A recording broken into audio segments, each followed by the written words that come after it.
Long ago, in the ancient lands where the sun bathed the earth in warmth, winemaking first took root. The earliest evidence of this mystical art dates back to around 6000 BC in Georgia, where the first traces of grape wine were discovered. As centuries passed, this sacred craft spread to other ancient civilizations. By 5000 BC, the people of Iran had also embraced the art of winemaking, while the Greeks cultivated their vineyards around 4500 BC. Large-scale wine production began in Armenia around 4100 BC, and Sicily followed suit soon after, around 4000 BC. But wine wasn't the only fermented drink that graced the ancient world. In China, as early as 7000 BC, people were brewing a fermented beverage made from rice, honey, and fruit, which many have compared to wine. Wine, it seemed, was more than just a drink. It was an essential part of life and spirituality.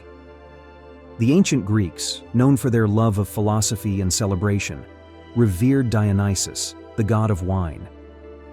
This deity, often depicted in mosaics near the city of Paphos, symbolized not just the joy of wine, but the altered states of consciousness it could bring. The Romans later inherited this reverence for wine, continuing the cult of Dionysus, or Bacchus as they called him. For the Greeks, the wine was more than just a beverage. It was an integral part of their rituals, celebrated at symposia, banquets where men gathered to converse and revel in wine's effects. This practice of using wine in religious ceremonies was not confined to the Greeks. The Jewish people, too, incorporated wine into their sacred rites, using it as part of their traditions since biblical times. In Christianity, wine became central to the Eucharist, symbolizing the blood of Christ at the Last Supper, and continuing to play a vital role in church rituals. Even as wine became embedded in religious and cultural practices, it was also seen as a powerful substance for healing and practical uses. Though Islam forbade the production and consumption of wine during the Islamic Golden Age, great minds like the alchemist Jabir ibn Hayyan saw the potential in distilling wine for medicinal and industrial purposes, including perfume production.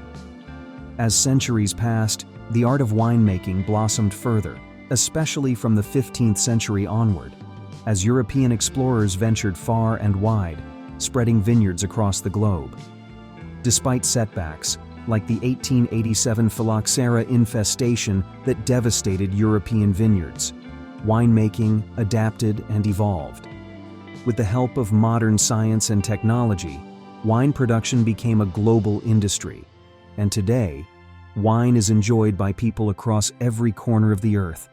Its ancient roots are still intertwined with the story of humanity's pursuit of pleasure, ritual, and connection.